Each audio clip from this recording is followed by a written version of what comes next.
I'm going to call this meeting to order. The Ways and Means and Board of Assessors are joining us tonight, Tuesday, August 20th. It is 6:04 p.m. This meeting is being recorded by the Ways and Means Committee. If any other persons present are doing the same, you must notify this guy at this time. Cool. All right, so we'll start with a roll call of members. Councillor Garrett. Present. Councillor Masters-Perro. Here. Councillor Wondolowski. Yep. Councillor Perry. Present. And so am I. It's Councillor Strong. Councillor Bottomley? He's not. It's not part of the committee. He's asking, yeah. He's rating us. All right, we got approval of minutes from June 18th, 2024. Motion. There's Motion to approve. essentially we'd be approving it. Do I have a second? Second. And all those in favor? Yeah. Aye. Aye. Gosh, we don't have to do roll call. We don't, it's wonderful. Thanks for being in person, everyone. We don't have anybody here signed up for public comment that I saw unless that sheet's, that's populated still empty. Is there any of the one person, Stephanie, would you like to say anything or are you just watching tonight? I actually signed into the assessors meeting this morning, so I'm just waiting to hear what, is negotiated at the Ways and Means table. Thank you for letting me speak. All right, cool. So public comment, we got none, no hearings. Our first motion would be to revoke the revenue dedication of Massachusetts State Subdivision for statewide opioid settlement funds to the Special Purpose Opioid Settlement Stabilization Fund. I'll just read the order, even though I'm gonna have to do it again tomorrow. You get really good at it. Right. Order number FY 2503. Upon recommendation of the mayor, in order to revoke opioid settlement dedication to stabilization fund, move that it be ordered that the city revoke the revenue dedication of Massachusetts State Subdivision for statewide opioid settlement funds to the Special Purpose Opioid Settlement Stabilization Fund established under MGL Chapter 40, Section 5B, local option paragraph. This is in accordance with MGL Chapter 44, Section 53, Clause 4, which now allows for establishment of a special revenue fund, which allows funds to be expended without further appropriation. I think we've talked about this previously, maybe, or have you guys heard about it? I didn't know if there's anybody who had any questions or discussion on this. Maybe just for the record, explain why this is happening. I think if I'm remembering this right, and I will ask the mayor to correct me if I'm wrong, since she is here. When this was set up, there wasn't the same state guidance as there is now. Now that there is, we preemptively put this money away because there wasn't enough guidance on how it was going to be distributed, but now we have that guidance, so we can dissolve this and appropriate it. Well, we don't have to because it doesn't require further appropriation, right? Is that correct? Okay. Yes, I would say pretty much, but I also wanted to just tell you, this is our new finance officer, and chief finance officer still at Shannon. So we're both here on that tonight. My understanding of regulations on that, it was a document from DLS that came out. This was the best way to do it. Yes, I just sat in on the, they did a little webinar today on reporting how we spend our FY4 funds. And to date, last year when they started receiving this money, and then December 23, they came out with this new way to take it out of general funds, to take it out of stabilization, put it into a special revenue. And then we received 79 so far this year. So we're about at 311,000, but I have nothing to report in terms of, having done anything with the money yet.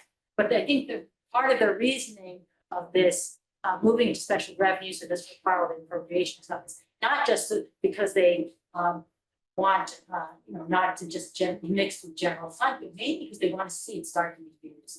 They want to see specific things, planning, programming, outreach, communication, maybe some collaboration with other health organizations. And I think their feeling is that by moving into the special revenue fund, that'll ease up the ability to support these programs. So I think we have funding and we got to now start planning to use it for the purposes of opioid abatement, for education now. Point of order, could that, people who are speaking move closer to the mic? It's very difficult on Zoom to Oh, hear I'm sorry. clearly. Thank you. So, yeah, all right, yeah, I think is that the microphone? That's the microphone. Okay, so I was just saying that I think part of the reason for the move out of the stabilization fund structure to the special revenue account is to really ease up the ability to really support programming for the purposes of opioid abatement, opioid treatment and education and so forth. So I think that's really what's behind, because judging from the questions they had about the reporting of those who already have programming in place, it looks like they really want to get deep into seeing what communities are doing to really tackle the opioid addiction problem. And really kind of going deep in collaboration with other health-oriented initiatives throughout the community. So that's my thinking. And I know we're planning to do some hearings and get public input. Yeah. Everybody's part, so. Mhm. Okay, did you hear that? Okay. Yes, I did. Thank you. Thank you. Welcome. Helps for us when we get to full council, so we can explain Yeah. what we're voting on. I think like we preemptively had put this into a stabilization fund because we got the money, but we hadn't, before said date, there wasn't a special, what do they call it, a special revenue fund. Right. So we had the option to put it into one to kind of secure it until we got about, obviously, like the mayor was saying, off the bulletin from Beck at the turn of the year, there was further guidance on if we had done this, then we can cancel it out of the stabilization essentially. And if we hadn't already, then it would just de facto go to the special revenue fund.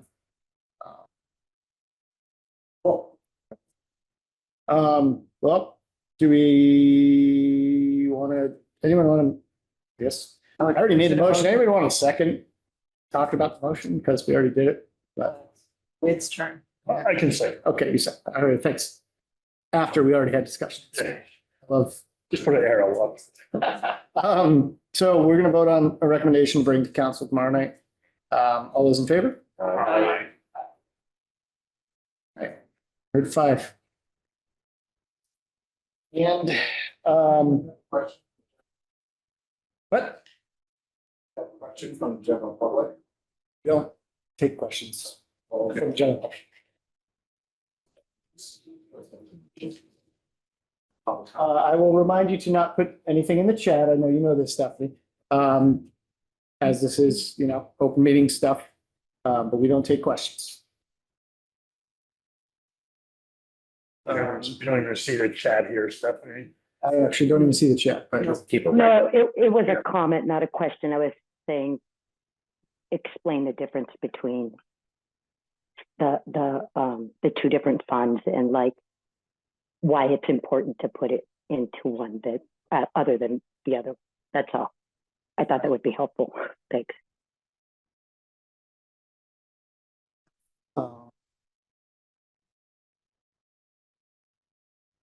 right, so next portion is the discussion with the Board of Assessors about state tax rate. And you're invited guests. So I welcome you to come up and join the table and whatever you guys have presented, if you could come up just so that the microphone can be heard, whoever would like to present. Yes.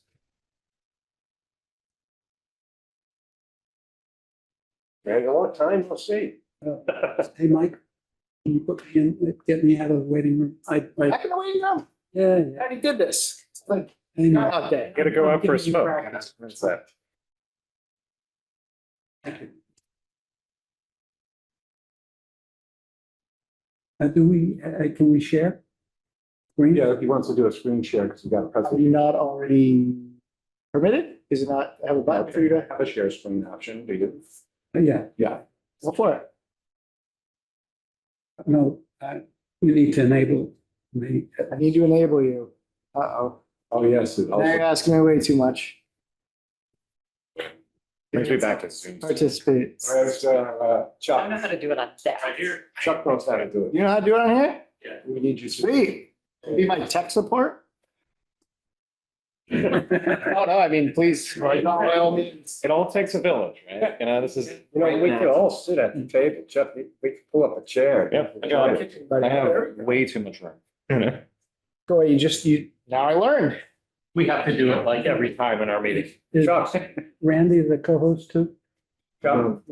She was a co-host. Are you getting Randy to be a co-host too? It's a joint meeting. I'm loud, I don't have to be up there. Okay. You sure? If I want to say something, you'll hear. Okay. All right, Jim and Randy are both co-hosts, so if you want to share, I believe you have your go. I watched what Chuck did and learned and. You're gonna write up the procedures when you have it. Split text, Sure. split Write text it first. down. Do you? What is this? What's the other one? So we're, yeah, we That's have. what we're here to discuss. So tax rate and also a residential exemption. Absolutely. I read about that. I used to, also.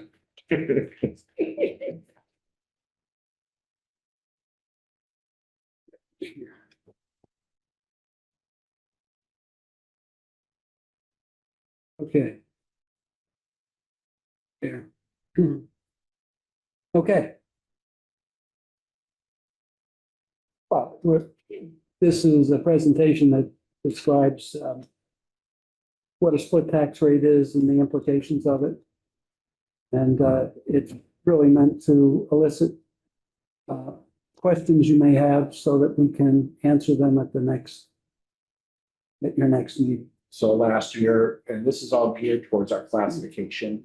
When we did the classification hearing last year, I brought up information about the different things that we were voting on. So I've only been here since May of 22, so this will be my third classification season. And the first time, I just kind of looked at what we were doing and then brushed over, yes, we vote on this, but we never did. We can vote on this, but we never did, and just moved on to the rest of the presentation. Well, last year, I tried to get a little bit more information, which led to more questions. And about not only the split tax rate, but also the residential exemption. And so at the time, you know, if we're going to do something like this, there's significant impacts that are going to be felt by different portions or different people in town. And we don't want to just do that off the cuff at the classification hearing without talking about it in time before.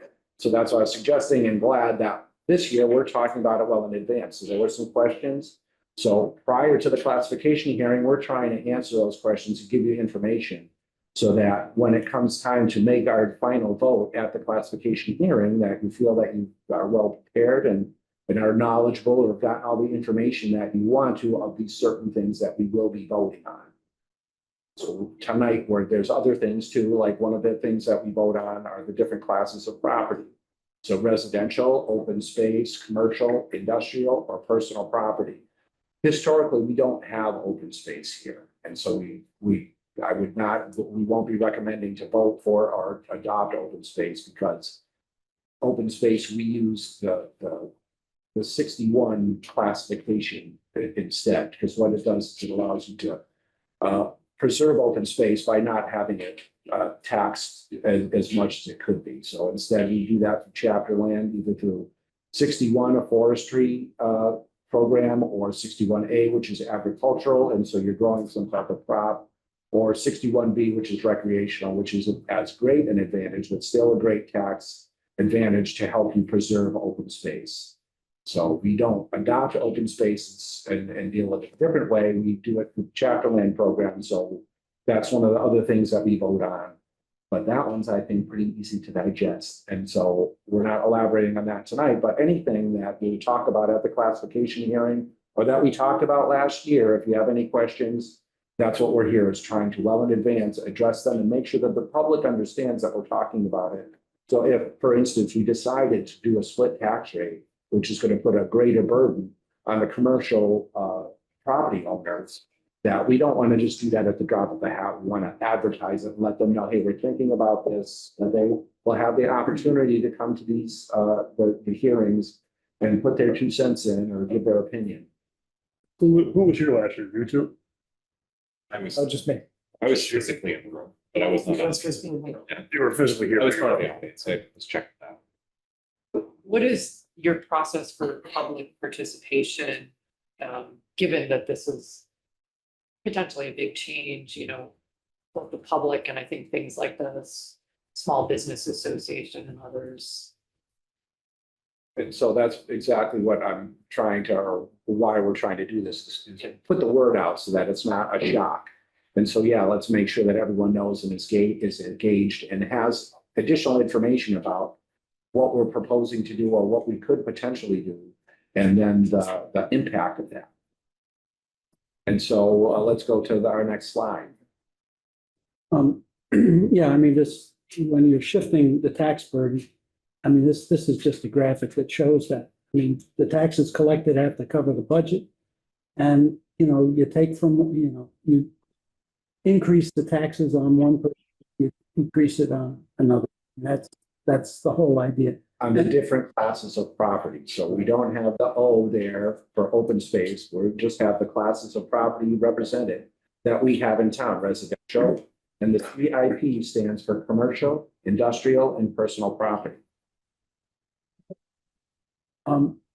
This just illustrates the impact of a 10% shift, which means you're increasing CIP by 10%. And what happens if you go down to the bottom of the slide, the change in the tax bill means 10% more for CIP by definition and 3.2% less in terms of residential tax. And it turns out that this is one way of expressing it. Another way of expressing it is it's a 3.2% decrease on the residential side. They're both the same, as you see. Okay. And that's the nature of the splitting of the tax rate, is to provide more of relief for residential and put more on the commercial side, which, you know, in certain towns is booming and they're making a lot of money in that with their businesses, and they're in a better position to pay a little bit more. And so we can split up to like a 1.5%. We can put that, you know, 50%. Yeah, 50%. Yeah, a 50% increase. And even in some towns, they're grandfathered in up to a 75% increase. And so just because we're splitting the tax rate doesn't mean that we have to split it as very far as we can and maximize the burden on commercial and residential, or pardon, commercial, industrial, and personal property. And you have this in examples. Yes, okay, so we'll, you know, Maybe I overlooked that last one a little bit. Isn't that, it says it's a change of 3.2? Yeah, I mean, it's not identical, just. It's not a change of 2.4 3.2. between the share from 75 to 73? Yeah, but it's 3.2%, not percentage points. Okay, I got what you're saying. All There right, you gotcha. go. The general point here is that if there was a lot more CIP, then if you increase that 10%, you could have a much bigger tax break for residential. But because it's 75-25, then you increase CIP and the residential is only gets a third. That's kind of the situation we're in. Yeah, and the chart at the bottom here shows, you know, if we had a more commercial, a bigger mix, then you could increase CIP and the decrease in residential would be much greater if we had a better mix, but we don't. I think that's just a really basic question about, you've mentioned the classes of property. We also have zones within the city. And this is, again, I'm sure, very, very basic. You have, you know, say rural residential, urban residential. Those are zones, those are not classes. You couldn't tax somebody in a different zone at a different rate, right? It has to be the overall class property is taxed at the same rate, not different zones can be taxed at different rates. Okay, Correct. thank you. Okay, Mention about districts. This About districts, What about districts? that's a way to. Yeah, but that's a district, are you talking about like a fire district? Yeah, Yeah, that sort of doesn't apply here. okay. There are weird things you can do, but probably not too big. Interesting.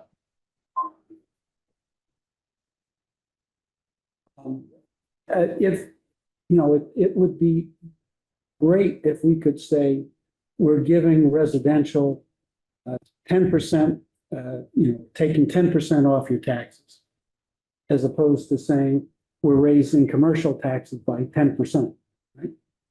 But if you do that, given our mix, if you want to give residential a 10% decrease, you're going to increase commercial 30% more. And that's just a function of the mix, nothing you can do about it. So one of the things that comes out of this is, if we're going to talk about increasing taxes on one party, we ought to talk about decreasing taxes on the other, so that at least it's a balanced presentation and you get less pushback.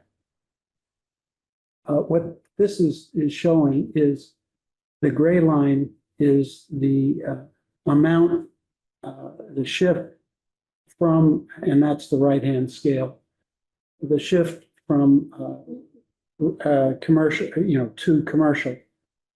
And the red and the blue lines show, different cities, which is along the bottom, and the differences between the tax rates. And as you can see, there's no relationship between what the CIP shift is and what the differences in tax rates are. And that's what those dots are, is the tax rates for the different places. So we've got that big dip there in the middle. And why? Because that's Nantucket, and they have a tremendous amount of value. And it's showing you where their tax rate is $5 or less than $5, it appears, for residential. And the commercial is just a little bit above that. So we don't have that much value, so that our tax rate is that low. Is there any reason for that, just out of pure curiosity, why it spiked so high for them the year before and then dipped so low? No, it's not. Different It's- community. So yeah, that's my bad. And I don't want to go North Adams. we wanted to look at comparables, and comparables aren't, as it turns out, in all these different categories. Percent of total levy, what you see there, and each of these charts are basically the same. Greenfield is in the middle, and then we show people that are municipalities that are 5 above or 5 below in that. So, the RO as a percent of total levy, we're at 75.84, and 5 below is 75.06, and 5 above is 76.66. And we've done that for all of these items, residential, commercial, industrial, personal property, and total tax levy. Those are all different, municipalities in each of those. And so it's interesting, or I was interested to see the different shift factors, and I was saying we can go up to 1.75. And you see in that first, where we're comparing the total levy and who's close, you can see the different shift factors. So you don't have to go all the way. We even have one with a 1 point Uxbridge with a 1.1 shift. So the residential tax amount is $12.90, but commercial is $13.10. That's 20-cent difference. And so we're talking about splitting the tax rate, but it doesn't have to be a huge financial burden. It can be something where you can phase it in, or it's not as bad. And that's part of the information I was trying to present. So yeah, it's interesting to see also that it's not, these aren't the same communities in each one of these charts. It's just who's close to us in that portion of the levy. You mentioned in the his article, the pay was, you used 1.1. Right. As an example, and that was the slide in last year's classification hearing presentation. Right, And we have that here too. okay, you're gonna show that? Yeah. Okay, great. It's okay to keep going. Yeah, Yeah, this is the tax shift calculator, we have the actual spreadsheet if you want to play around with it, but this illustrates what you're doing. I mean, the selected CIP shift ratio 1.1 just means that the CIP tax rate increases by 10%. And also on that calculator, it shows what the residential would be, and it's stated 96%, which is really the 3.2% decrease. Okay. I have another really basic question. We're talking about the word shift. Are we talking about the value assessed per 1,000? Is that what that number is? No, we're shifting by 10%. So this one, You're right, 1.1. it's the amount It per would. thousand. Amount per thousand. Yes, that's right. And right at the bottom, it's showing different. If we did, our Okay. current, with for fiscal 24, Yeah. currently our tax rate's 2039.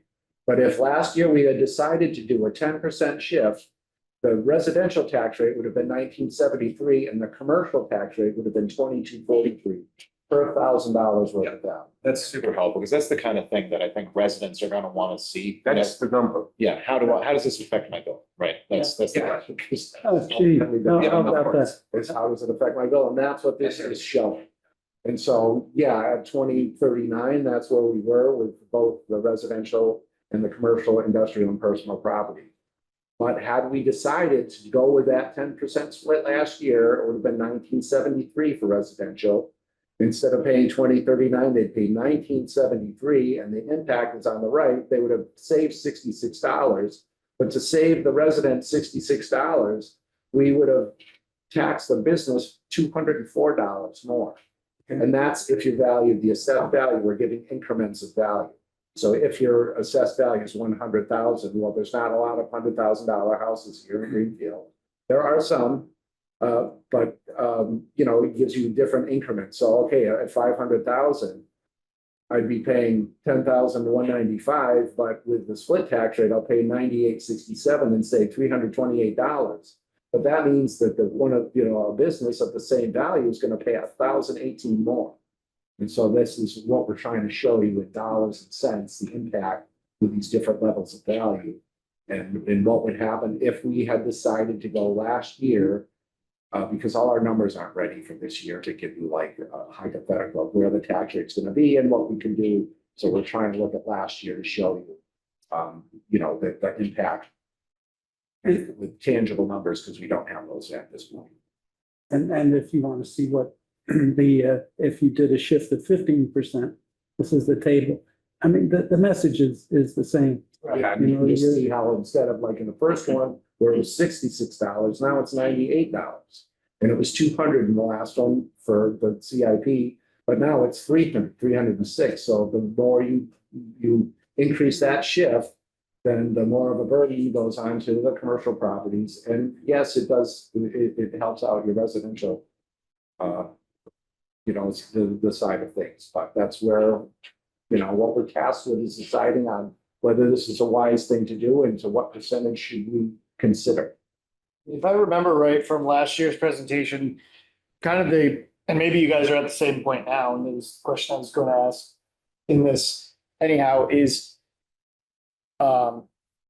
it seemed like until we get a larger commercial base and even more importantly, an industrial base, it seems like this is probably going to be very negligible for residential.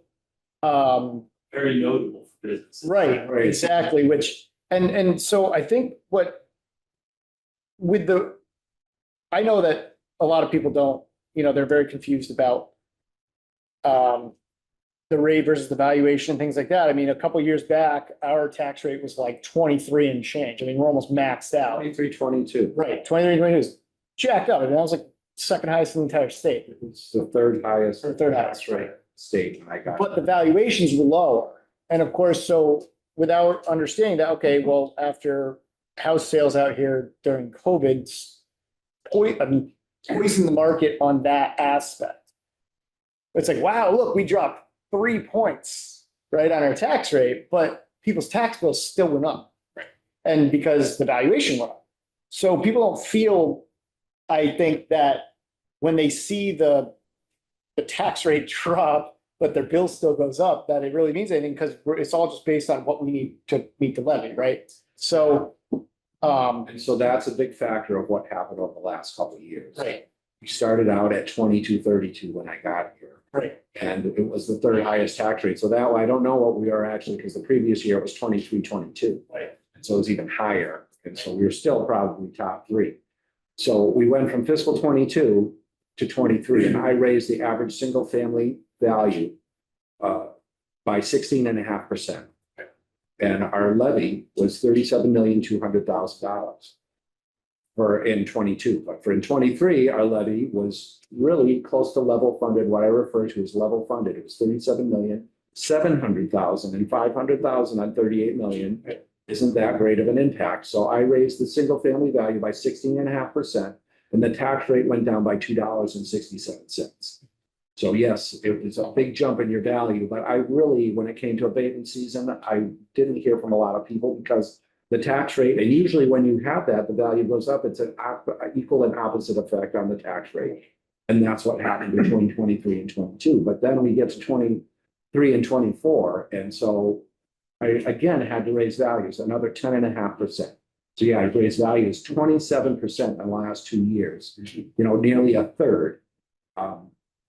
And that's a big jump, but I'm basically just keeping up and doing my regular business and keeping up with what's going on in the market. So I raised values by 10.5%, but the tax rate went from 1965 to 2039. So if things stayed similar to how they were the last year, I raised values by 16.5%.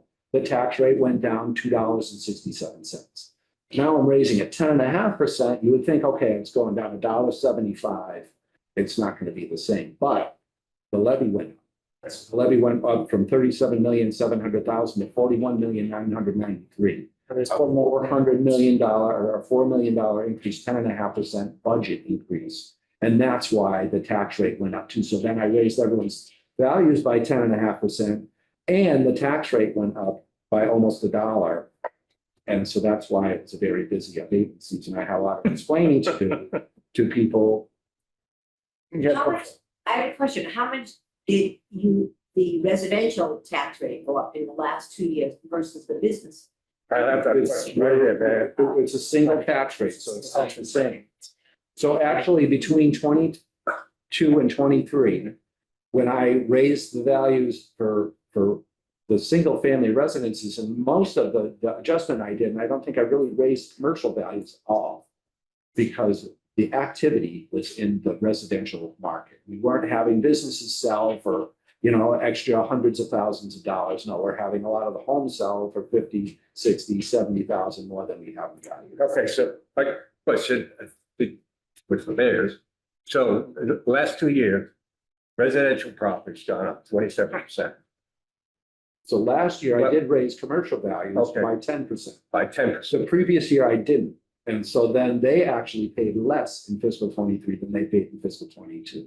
Now, Because the tax rate went down by $2.67. Just to remind it, you talk about I do this, I do that, but I just got back from class at assessor school, and they reminded everybody over and over and over again. It's our job to just be fair, just look at sale prices, we look at the info, we do that, and that's what we do in our office here. I mean, we've been working with Randy now, Jim's been there 2.5 years, but I've been there 6 months, and it's absolutely clear. It's a very objective job. Right. It's not a subjective job. And the problem is that you can probably see if the commercial values aren't going up, but residential values are going up, it shifts the burden to residential. That chart, that bar chart, that line is moving even worse. So that residential is taking more and more of the levy. And if we try and shift it, as you can see, unfortunately, the ratio means that the commercial tax rate is going to go sky high if you try and move that residential at all, because most of the values in residential, because people want to buy houses here and they don't want to buy business properties. So let me ask you, he gave us over the course of the last 2 years. And you don't have to do this tonight, obviously, but could you go back 10 years before you even got here and determine percentages, both residential and commercial Yeah. rates?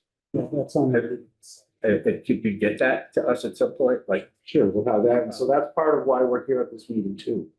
Is that we want to present information which we're certain is gonna raise more questions. And so instead of having these other questions at, at the classification hearings, let's have a few meetings. So that we get all the questions that you have and then can bring them back with answers which are maybe gonna generate some more questions, but let's hopefully have all these questions answered before we get to November where we're gonna be voting. So just on the question of commercial assessments, is the only, and Chuck mentioned it's an objective sort of business, is the only metric by which you can judge the value of a property, commercial or residential, comparative sales? no. Okay. What are the other metrics? So there's a cost and there's a income approach. Okay, so income with commercial properties. Part of what, we're leaning on for their value. So if the commercial property has several units and some of those units are empty, Then that's an adjustment in the formula that we're using when we're looking at their income and expense information. No, sorry, I just need to remind you that rentals are residential. So you say units, you're talking about like a multi-family apartment No. building, all those are residential, they're all residential. all residential. I'm talking about a commercial business that has office space or storefronts, right? If some of those office spaces are empty, or storefront is empty, they get an abatement, do they not? Or is the value The get, value stays the same. the value, you get, They don't have, but we're looking at the formula we use for the income approach. And we're taking into account a certain percentage for vacancy. So yes, they might have a vacancy, but is it going to stay that way throughout the whole year? I mean, hopefully not. And we want our business to succeed and have all of their units rented. But if they're not, and if it's something that is a sustained situation, the commercial person should come to the assessor's office and start talking to us about what's going on with the property. So that if we can, we'll provide some type of relief or reduce the value to a certain percent because of the challenges that they are experiencing. And that would be something that would be up to this board to decide whether or not to do. But, it's. That would have to be several years. I mean, not only like if that's just this year, they can't rent a unit or two, we're not gonna change the value. right? If it's getting to 4 or 5 years and they're at 15% vacancy or occupancy, then, there's probably some other factor that's contributing to it that we need to make an adjustment. Because I know that not necessarily Greenfield, but many cities, commercial property holders, they hold, they want that long-term lease and they're gonna leave that space empty intentionally. Right, and use it as a write-off as opposed to giving somebody a short-term lease, knowing that in 2 or 3 years, this particular business may fail, and I got an empty storefront again. So how do you try to prevent that from happening? I mean, you can't tell a property owner that they got to lower their rent. You give them incentive to lower their rent. You can give them an incentive to encourage a short-term leases for like startup businesses, et cetera, You know where I'm going with this, Chuck? I don't know what you mean by give them the incentive. Oh, okay, I want $5,000 a month rent. And I want a 10-year lease. And nobody can afford to pay that rent. Startup business, like, hey, I can't afford to pay that rent. you just want to give them a better deal, a good deal to attract a certain type of business. Right, and a landlord may just be fine with, hey, I'll keep that empty You can't make them do anything, right? This is America. You got Right, right. commercial freedom. You know, Yeah. if you want to go broke, Right. you can go broke, you know? I mean, you're right. I think these are good suggestions. And you can encourage people to do that. But at the end of the day, the building owner makes the decision. Right. If they want to leave it vacant, they leave it vacant. That could be on us. It's like, it's something I've talked about for years as well. I think you brought it up. We've had conversations about it, is having a bylaw essentially in town that de-incentivizes that kind of use, misuse, lack of use. Stick. It's almost like a vacancy penalty. Yeah. Vacancy tax, right? You're right, Yeah. vacancy tax, that would be That's been done in a separate. couple of communities, and I did some research, Mike, for you some time Right. ago. And And San Francisco's doing it. yeah, but It's, around here, there was very little, and what I found was not tasty. right. There's, and I can remember, it was some time ago I did that. Remember, I produced a slide for you. It didn't look great. I mean, it didn't look like that was an easy solution for us. Could you send that to all of us, Chuck? Would that be? If I can find it, If you that can was quite find some it, time ago. I would I'll be, look for it. yeah, I'd be interested in seeing that if that's available.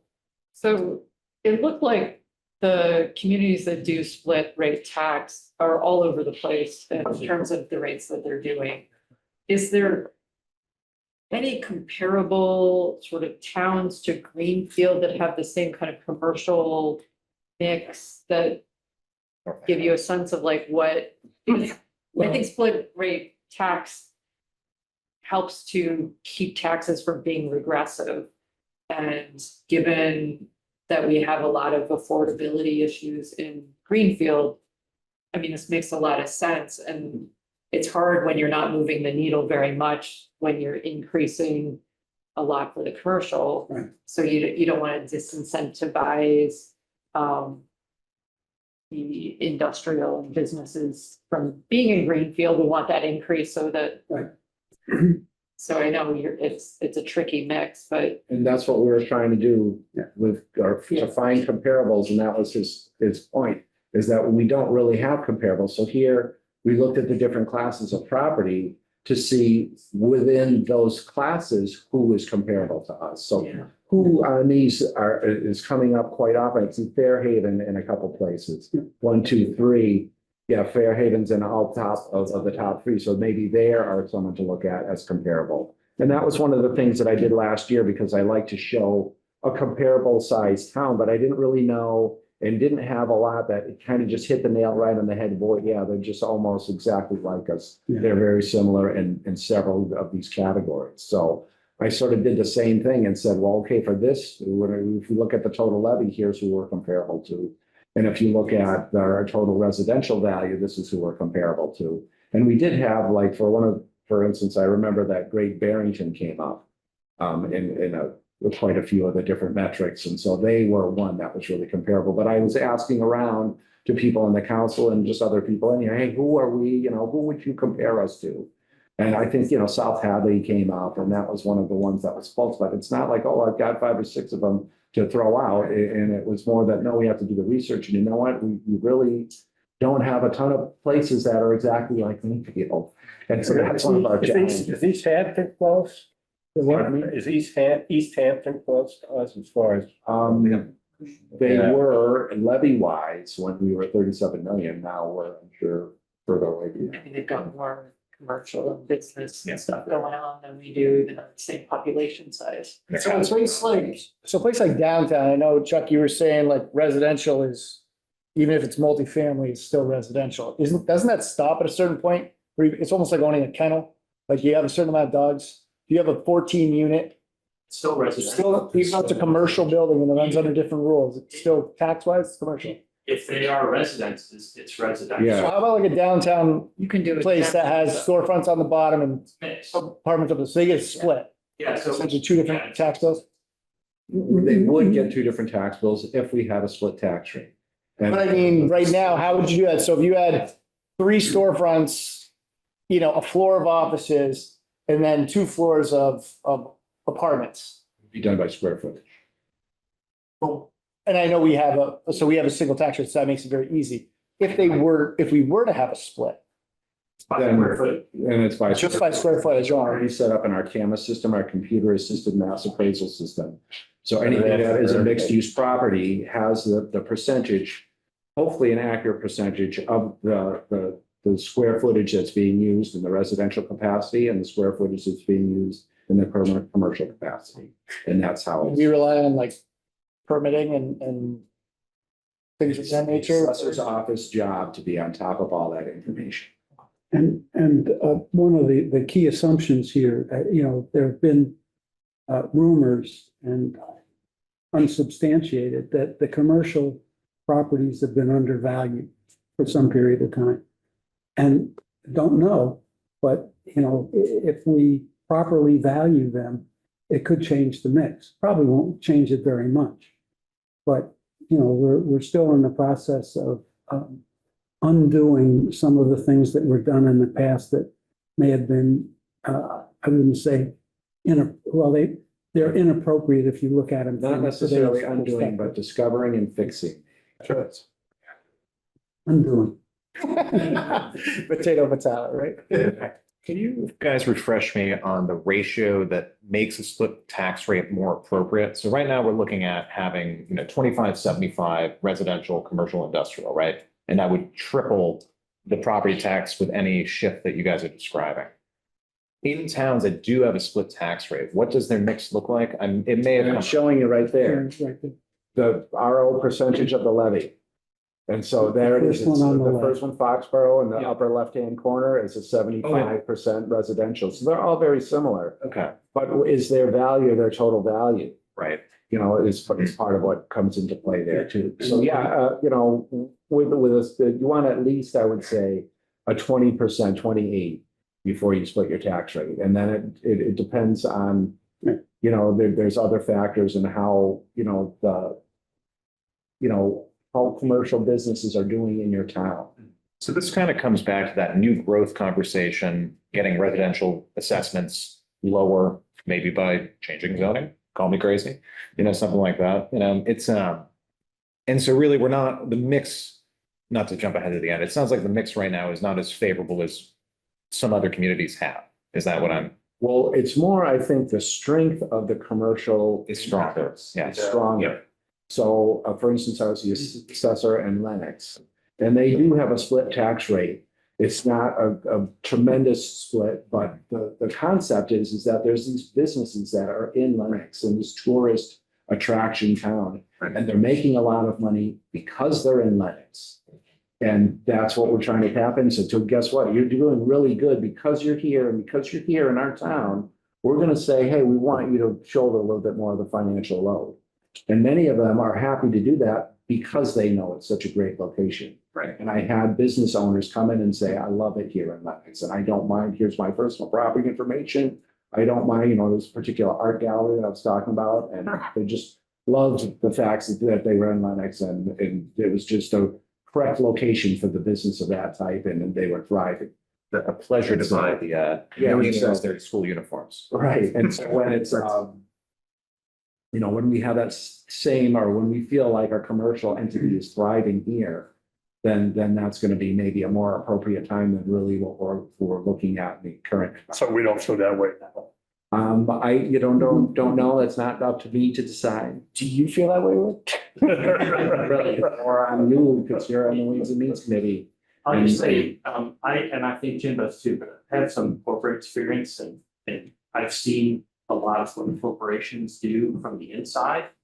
And when communities try and lure businesses to their place by giving them tax breaks like a TIF or something like that, what happens is as soon as that goes away, right, you try and make back your book, they leave. Because they weren't there, they were only there because you were giving them a discount. It's when a business comes here because they need or want to be here. For example, the GSET upload speed. If a software company is coming here because of the huge upload speed, you can raise their taxes, they're not going to leave. Right, why would businesses come here? Well, because we're at the intersection of Route 2 and Route 91. And so we should have the environment to attract a lot of retail business. The key word is should. And Yes. and it's been years now that we've talked about, we're at the crossroads, Mohawk Trail and I-91. And It's been for 30 years, I've heard. Yeah, and Greenfield is on the cusp of exploding, and it's just never happened. But I think it has all that potential. But we just have to go about it the right way. And we have had other meetings and talked about strategies towards getting that accomplished. The right kind of new growth, right, John? That's what you're talking about. So if we can figure out, Have you had our last slide for this? We're done with the split tax. So have you got any feedback from the business community since reporter article ran? Not directly. I've heard from some businesses, but it was really about the personal property inventory that we're doing. More than a split tax rates. But I was glad that we had someone from the reporter who came after the last meeting, because that's exactly what I was talking about last year. We can't just do this and then no one heard about it, and all of a sudden they've got this significant financial impact to their business. And they didn't know. Well, then we're, like batting a hornet's nest. Let's talk about it now. Advertise, hey, this is months before we're gonna make this decision. If you have, you know about it, you have the opportunity to say something and put your 2 cents in now. Tell us why you don't want the split tax rate as a commercial, business owner here in Greenfield. Because that's what you people need to hear, because you're the ones that are making that decision. So we want to give them plenty of opportunity. And that's really why we're going through this exercise. And I'm glad that we're well in advance of classification talking about this stuff. And making sure that we're answering all the questions that, not only because there's going to be questions probably from the general public, if we waited and presented all this information at the last second, that they're going to have. So hopefully we do have members of the public that are either attending the meeting now or will have the opportunity to attend this virtually or look at it after to see what's going on. And then say, hey, you guys are talking about raising my tax bill. I want to have a say, and we'll come to the next meetings or have the opportunity to have their say. So if we talk about this and everyone in the commercial community is silent, well, then maybe that's saying, hey, maybe they're not so worried about it. And if we make a little shift, it's not going to be any pushback, but I wouldn't necessarily, I'd rather give them the opportunity to have something to say and be, transparent, basically. Oh, okay, we're not trying to hide anything. We did this behind your back all of a sudden. Because if we did it last year, the classification hearing, that's kind of what it could have been perceived as. Or it certainly wouldn't have been the way that we went about things, but it could have been the way that someone could have twisted it if they wanted to and made us look bad. Could you touch base, I don't know, on how you guys are doing with personal property?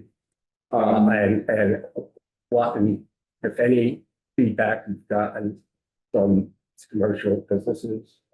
Yeah, well, so we did the personal property. I got here and personal property is one of our classes of property that I saw. The things that I saw, there were bills that weren't going out and and they go back all. Yeah, this has been going on for many years, my determination. So the people that were processing the information are just historically it had not received enough attention and had gotten to a point where it was really messed up. So I had my suspicions and I had my board members who were looking for something to do, go out and do what I should be doing every year, is walk the streets and see who's here. Our assessment date is January 1st. Everything is assessed as of that date. I should be going out very close to that date and seeing who's here and who's not for commercial businesses. And basically, if you're looking for a list of the businesses, I should have it in my office. We have a $10,000 exempt amount for personal property. But if you're below that, I still need to know that you're a business and you're here. So they went out and walked the streets and found 320 businesses that we didn't have in our database. And then we have 184 that were in the database that were no longer in business in Greenfield.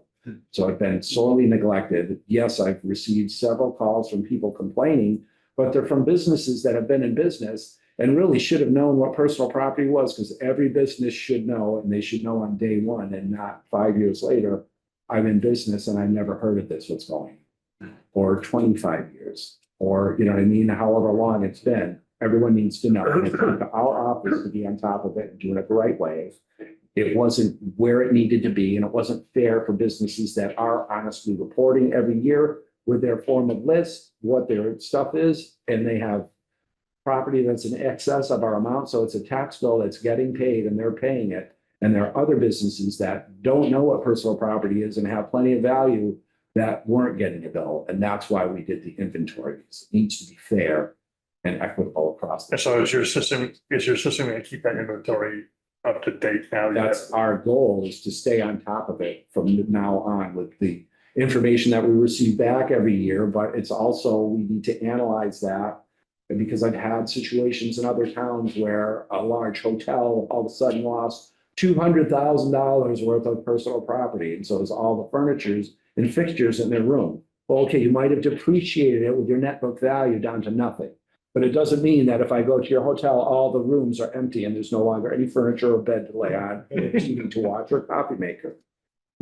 So, yes, that's why it's important to do stuff in-house, have sufficient staff in-house to take care of everything and make sure that you're getting it all done. Because I, constantly say we're the top 3 most important department in any city. And I think it's the most important. I say top 3 because I don't want to offend anyone. But look at our value. We're over $2 billion worth of value. $2,059,000,000 is our total value. So that's a lot of value. And everyone, I'm sure, expects it to be handled with the utmost, care and certainty. And Do you have an anticipated amount as far as growth goes? Since there's a lot this more. younger, there's more coming. There's going to be new growth that's going to come from the personal property project. So it costs us, it always costs, let's say, between $40,000 and $60,000. And anywhere I've ever done or heard of it being done, you always recapture those funds and more with the new growth that you find. And so, yes, there's some businesses that I'm going to talk to that haven't been paying taxes, that are taxable and didn't realize it. And now that we've done this, I need to talk to them about what's going to happen, because I don't want to be blindsided by this huge bill that they're going to get. What a convenient thing not to realize. And so, we have estimates on where the new growth is going to be. It's a little below what we were hoping for and what we were estimating, but not everything is coming yet. And so this personal property factor is sort of an unknown right now, but soon, and we should be done with it by September 15th, which is when we'll start. I'm sorry, am I running on?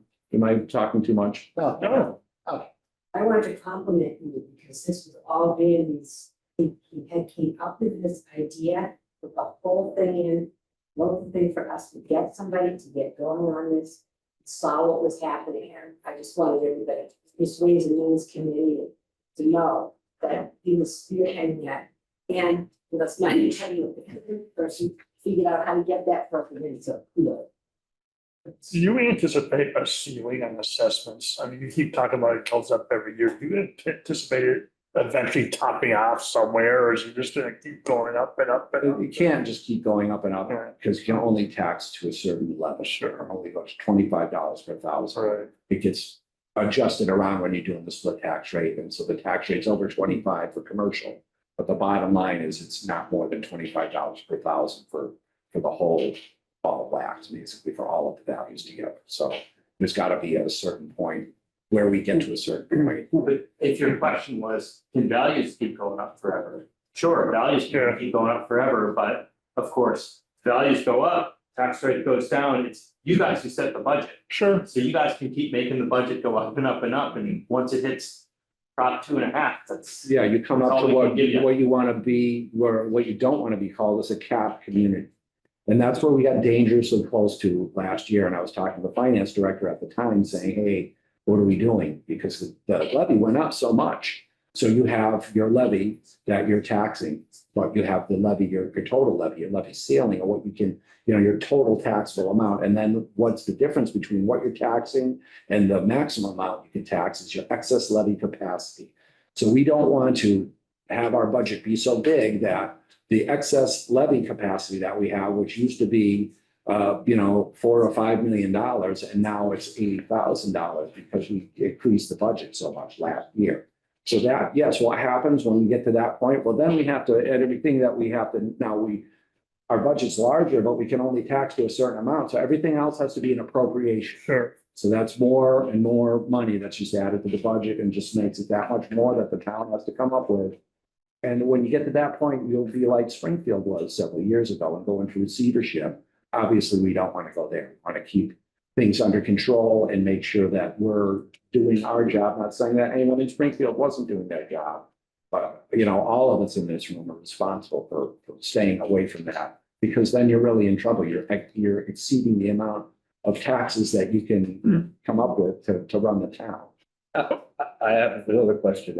I'm straying a little bit, but we kind of came up this afternoon speaking, without singling out any specific nonprofit. Is there a way to place restrictions on what properties can be purchased by nonprofits?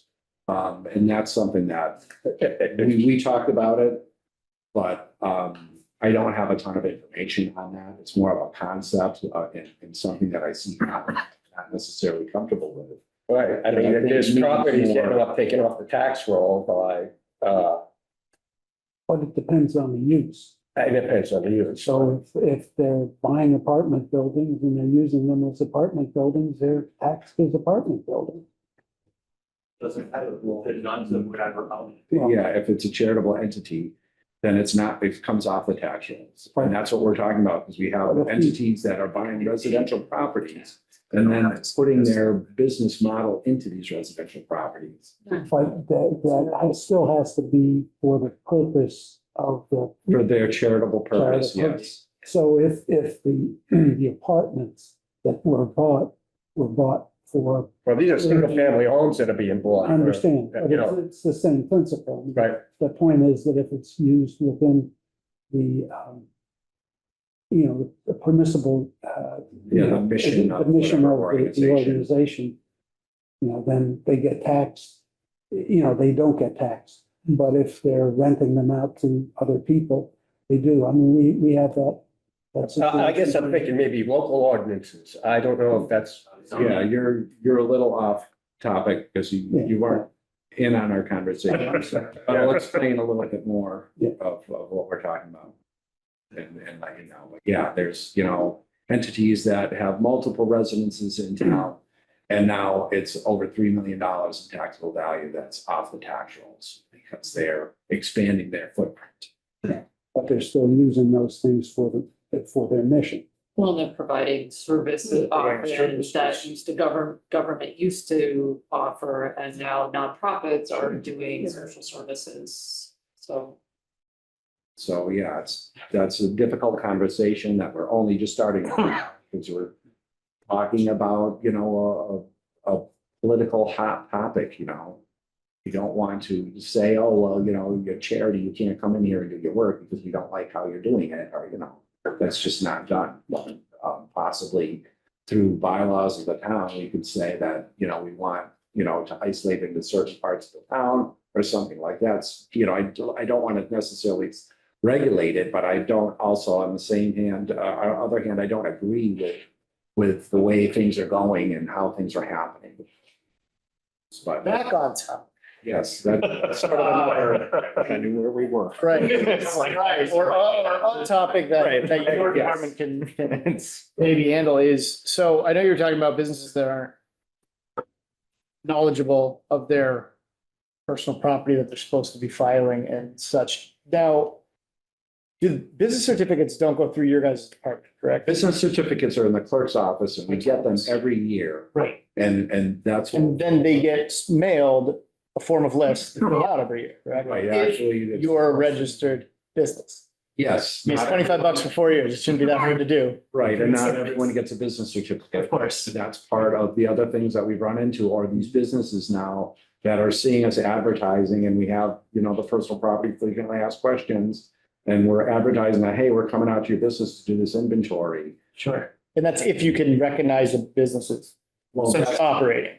Right. That's Yes. why we started out sort of prototype, Jim and I walked into town, and then Randy, as Jimmy said, Randy went and got this, we have this project to have a professional group, which they're just finishing, going out and really valuing every table, every chair. Gotcha. So, I mean, some of this onus, because I've heard this for as long as I can remember is, you got a whole bunch of people who sit there and pitch a fit about the roads not being taken care of, and the infrastructure's falling apart, can't hire enough teachers. They have all these things to frankly bitch about. And then I see them and they're like, oh, I just skirt around paying my taxes. And it's like, what the hell are you doing? Like, you're not helping the problem.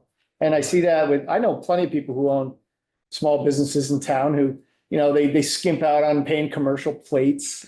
They're not paying commercial insurance at that point. They're getting by because for them, it's more important just to like make a buck. And, who wants to pay taxes? Nobody. But, I think it's important for unpopular opinion, I'm sure, for the community to also look at themselves. And what am I doing? Like, if you're sitting there pitching a fit about something, look in the mirror and be like, well, I did, kind of not declare I had X, Y, and Z in this boat that they can't see in this garage out back, and not pay taxes on it. Because I've said this for a long time, if everything was upfront and clear and everybody paid their fair share, everyone else's taxes would actually go down quite a bit. But we're essentially making up for fraudsters and, people who they may claim naivety, but I think a lot of folks are very informed and choose to avoid. We are going after them, right? I mean, that's obviously, we're going after them now more than ever before. Yeah, it's great. It's great, but I've just got to caution you, look at the numbers that we're presenting here. Even if we found 5% fraud or some giant number like that, it's not going to move that needle. Oh, no, sure. It's going to go back to what you guys were just talking about. We got to sell what makes Greenfield attractive to businesses where they really need to be here, and then we can tax them. Right. They want to be here because they know they're gonna make money in Greenfield Yeah. Then we because can of shift, what we right? have going. Like, about the assessment thing, it's nice that people want to pay $75,000 over the assessment to move to Greenfield, but, then it affects everybody else. Again, that's up to Yeah. this office to know and identify those sales, because we did have a sale that took place. They're asking basically for $350 and they got $420. Yeah. It was because someone from out of state wanted to clear out all the suckers and said, you take my vote right now, I'll make you this offer, but you're gonna take it right now, and the negotiation's over. And there's no one else that's gonna get an opportunity, and these are my terms. And well, of course, if I'm making $75,000 over what I asked, I'm probably gonna say, well, yes. And if I didn't know that, then I'd be thinking, geez, why did they pay so much? How do I get this value up here? And so it's another task for the assessor's office to make sure that we're identifying, in that case, all of the non-arm's length sales. We only want an arm's length sale that is a sale between a willing seller and a willing buyer with no other compulsions. So it's up to us to identify those, and it's been difficult with the current market here in the market to identify all that, but that's even why it's more important to try, as this administration is doing, to try and make sure that we're doing these things in-house and not relying on an outside entity to come and do it for us. And that's why Jim and I have tried to fill in the meantime while we're trying to beef up the office, get another clerk, In the meantime, we're trying to help, and that's why we want the city, and that's why, look, Jim's working on these presentations and stuff. Because we gotta free up Randy and Devin to be able to go out and see these places and be able to have these conversations. We can't have them stuck in the office doing menial work. We need them out doing Menial? their important work. Do you want to stop your screen share? Yeah, sure. Well, I appreciate this conversation because, there's a lot of conversations about affordability of Greenfield and when so much of the tax burden is on residents. Then we're gonna have the opposite problem. We're gonna, lose people, people come to Greenfield because it's affordable. That's why I ended up moving here, and we don't want to tip it. And we're hearing so much about rents being unaffordable here. I mean, I'm seeing the amount of rent, it's insane. Part of that is a function of how much they pay in taxes. Right, because it gets passed on. But a bigger part of it, as we all know, there's just not enough housing It's not that we're missing 5, 10, or 20 units. If you read Susan's column in the paper, I mean, it's like 10%. Oh, I mean, it's all, it's both and, right? Right. But anyways, but on the residential, we don't want to move to that topic. The question on I just wanted to do one last follow-up here because we're Yep. talking about the shift.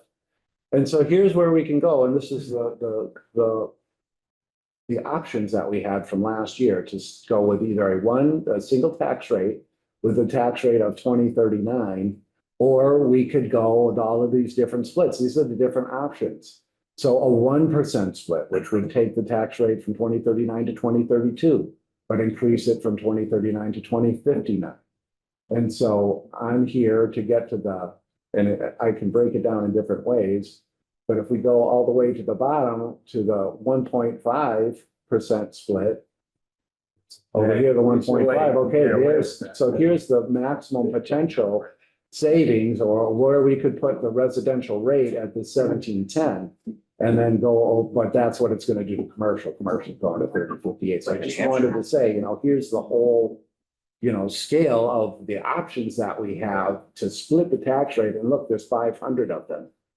Yeah. Your research, how many towns, when they've gone to a split rate, have kind of incrementally, so You mean, might have an idea of like, okay, we want to get to whatever 0.1 or whatever the number is, but It's like baby steps. yeah, And Or- then that's up to the council or select board or. yeah, just whatever we curious. have. how many times do you want to fight the battle? Yeah, well, there's that. And so again, you're having these hearings and advertising what you're doing. And, it's all about being fiscally responsible because that levy and what we're spending now has a great impact on what everyone's gonna have to pay. Like we saw last year where we had the $4 million increase in our budget. And instead of the tax rate going down by $1.75, it went up, from 1965 to 2039. So not quite $1, but Might not be a way to think about doing it as you're suggesting, if we were almost like when,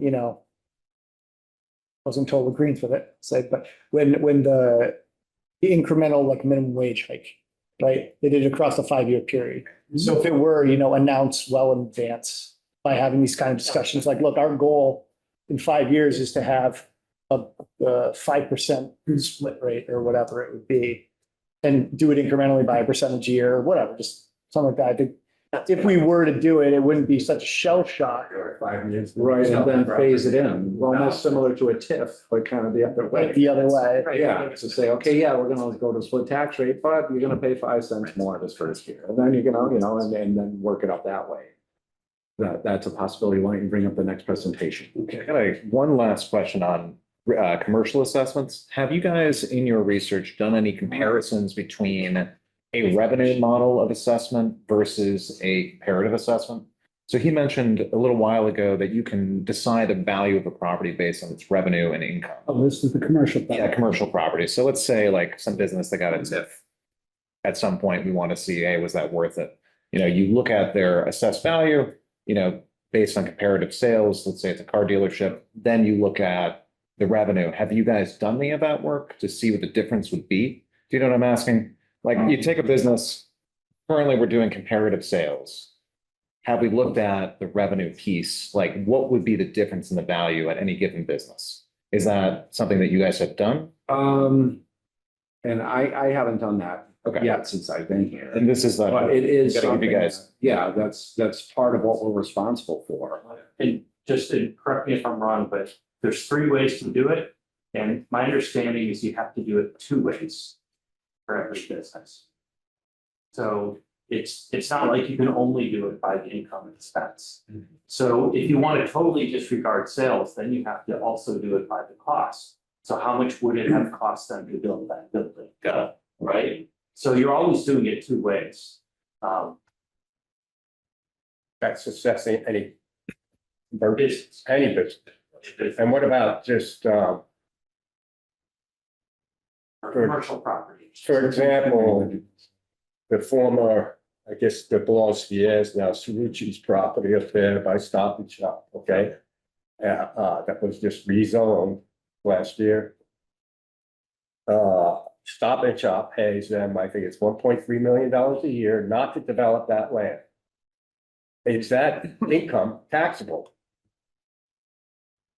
It's not the income that you keep taxable.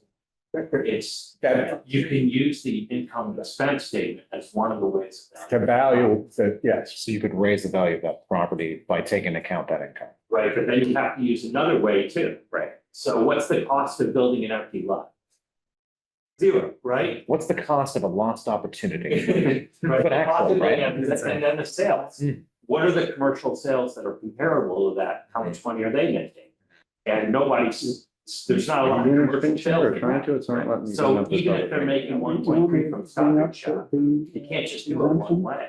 I'm trying to pull up this one. So there's no other, there's no second Trying to one. pull this up. There are, There's three ways. No, right, but I mean, in that, Zero, essentially. in that particular instance, there's no second way. Right. Sure, You have to make your value based on. the I'm not ways. sharing, so. Right, is anyone else selling that many acres of wooded land? Which is a good, I mean, that's a good thing, You're- right? You you're don't wanna sharing. only do one way. Right. That's I great. You think wanna be fair. it's, And you're again, selecting the wrong. they hammered number. on us over and over last week. So we were Go supposed to to be the full and fair, and full then and fair. find the right thing. That is our most that one. important, that's what this office is about, is Click fair that. value. Everything And then else, hit all this share. stuff, you know, that's just There you go. frosting around our Yeah, cake. there you go. We gotta get the correct value. That's helpful. Thank you. So Michael, when we talked earlier, you asked about a breakdown of commercial properties. Right, How many properties do we have that are this value and that? right. So I quickly prepared this, and it's just commercial properties. But, I mean, that's the total that we have, all these. So we have 27 properties that are from 0 to 10,000. And the average value of those 27 is 5,600. And so then I go along through thresholds of value. So this is where we have our greatest concentration of commercial properties. They're from 100 to 199,000. The average value is 142,000. So is this kind of what you were envisioning or what you were asking for? Yeah, Because, yeah, we've got a few, and then down at the bottom, I just put the last couple that are of a higher value. And there's only one, there's one property there are two that are 12 million and one that's 14 million. mhm.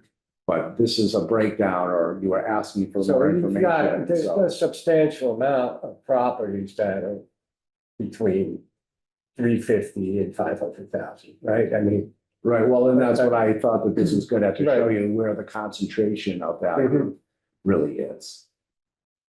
And believe me, that's our abatement hearings. This is what it's about. You get commercial, business property owners. And they come in and they say, our property's not worth that much. And then we're pushing back to be like, well, you just permitted 600K of renovation, your property must be worth more than that.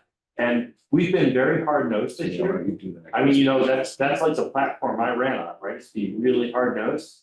And the consequence has been, we have a lot of ATV cases. And cities like us don't win those cases very often. So it's a balance.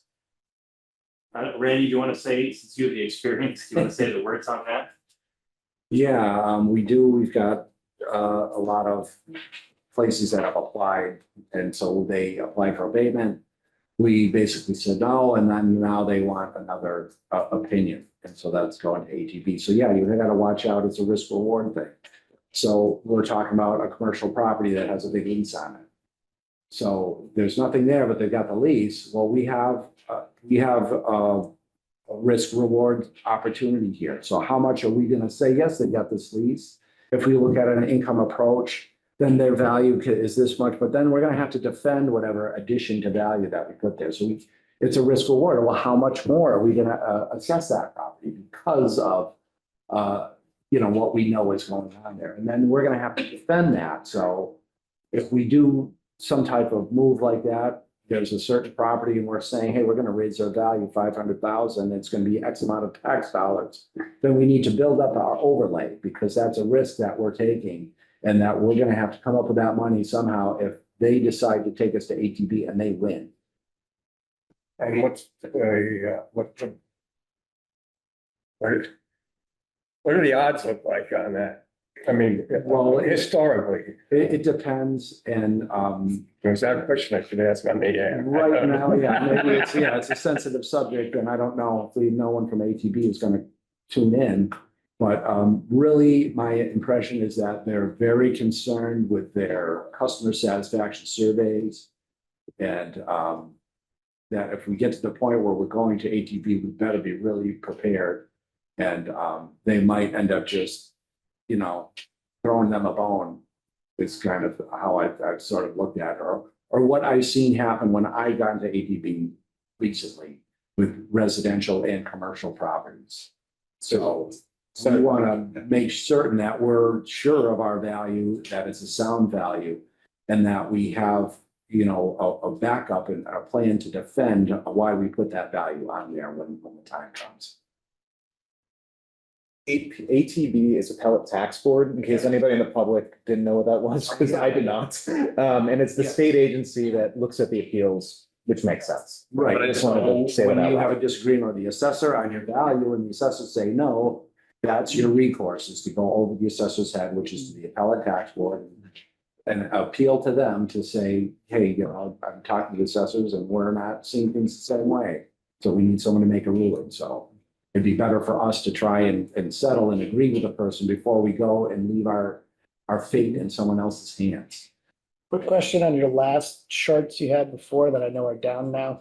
You had, in the comparisons, the like 6 comparisons that were up there was a column for the RO, which I get, and then there was a column for the CIP. Then in some places, there was a column for it just said P. Yeah, that was personal property. So it's separate. That was. They do it separately than the CIP one In that town. in that town. Gotcha. And as you noticed, there were very few. Yeah. Towns that did that. How long were you gonna wax? 3 years. So you had a little bit of time to do it. So you've been here, what'd you say you've been here since when? May of 22. So like, You're getting a sense of what's going on here? Yes. You're building relationships with some of the businesses and that sort Well, of I'm stuff. trying to build relationships with the businesses. But really, I've been more acting as a clerk and answering the phone and talking to people on counter than I've been doing chief assessor stuff. That's what we've been Right. all about, is we gotta get Randy out there to those businesses. We gotta do stuff as much as we can. Yeah. And unfortunately, we can't do a lot because there's all kind of rules. I mean, board members are not city employees. Sure. So, we as we promoted our clerk, who's definitely amazing. And so we're gonna have consistent stuff in there, especially when she gets some more classes under her belt. We're gonna hire another clerk to do a lot of that stuff so that she can learn this stuff. We need to build this in-house capability because it's exactly as you suspect. It's the experience and the local knowledge of the chief and the assistant, which really prevent these kind of businesses, having their way. Right now, I mean, we go to ATB or something, a business can bring all kinds of resources to bear. And if Randy's in there, like, hopping on stuff, I mean, how are we gonna prepare all those defenses? We have to go there 10, 20 times. and, there are a lot of questions that people have about what we do, how we do it. And we're planning on doing a meet the assessor night sometime in September. Great idea. Yeah, so not only for business residences, but businesses also.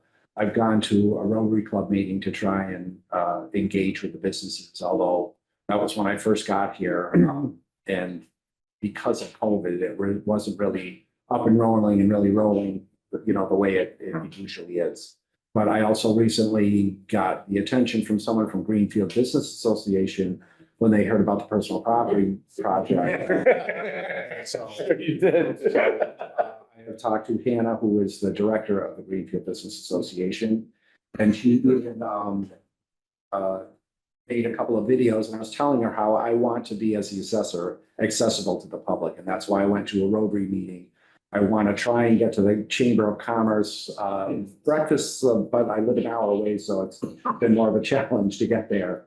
But yeah, you might have a question that you would never ask or think to ask, but when the assessor's sitting right next to you, then maybe you'll be encouraged or say, you know what, hey, I've got this question, well, how does this work? Or how does that work? Anything I can do to encourage people to ask questions and find out the information that they don't know. Because I think the majority of complaints are from people that don't understand. And then once you explain it to them, then they're like, oh, okay. And then they feel much better about it. So, We're trying to make ourselves much more available, hence the idea about the September meeting. Chuck and I do sessions, Chuck at the senior center. I'm starting up at the library where we'll meet with people that may have questions. And that's been exactly the experience, just like Randy said, when people come in, first thing I do is I show them their property card, we go through everything. You know, do you really have vinyl siding, you know? And we go through all that, we talk about the reason we're doing that, fairness to your neighbor. Because value itself doesn't determine your tax, right? It's all about the levy. But if your value is more than your neighbor, you're gonna end up paying more. So that's the fairness, make sure all your things are right in your card. And then we talk about the levy and the value and the tax rate, the relationship. So just because your value is going up, that's not doing it. The reason that your taxes went up is last year, they spent a lot of money. I don't need to implicate you guys with the levy, but I mean, that's. yeah, it that's really the has deal. nothing to do with the council. People That have was to a cover the decision by taxes. other entities, and you just said yes or no. Yeah, and in addition, we've got scheduled 2 educational sessions through GCC's community engagement in October. But that's future. Yeah, so these two guys have hours, Jim at the library and Chuck at the senior center, that residents can make an appointment with them and talk to the assessor. So, So on to residential exemption. right, which was another one of the things that we brought up that was discussed, and they were asking for more information. And so really, my opinion was that it was not appropriate for Greenfield, and that's why I didn't really spend a lot of time on it the first year. But I thought, well, I'm talking about this, I should give a little bit more information. And when I did, well, then that led to more questions. And that's why we're talking about it now this year, so that we can see, or they were looking for more information. I actually found out from Harold from RRG that he had done a presentation on it back, I guess, in 2017. So I know that not all council members stay around for years and years, and so that some of them maybe weren't around when that was done before. But the residential exemption is basically something that is used to make it easier for year-round residents to stay in their homes. And so, yeah, this is basically what it does, is it cuts off a little bit of the valuation that's going to be exempt. And whatever is reduced, there'll be a break-even point, and then the increase is going to be felt by the other side. Yeah, go to the next. Yeah, it's going to. Yeah. Oh, wait, unpause this thing. No, I somehow I got it too. Yeah. I did. No, it was me. I was, You get invited to the meeting again. no, I'm in the meeting. That's not the problem. It says my screen share is paused and I don't want it to be paused there. I'll go back here.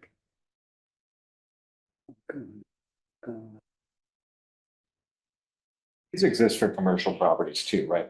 If you like a resident or a commercial exemption as There well. is a small commercial exemption. We Right. also talked about that. That's something I don't have a tremendous amount of information on right here. Right. But with the commercial exemption, it's for small businesses. So it's a business that is owned, the parcel's owned by the business. Okay. So the owner of the property is the owner of the business. And that's what happens. It's okay, it's a small business and it's got to have 10 or less employees. And the value's got to be like $1 million.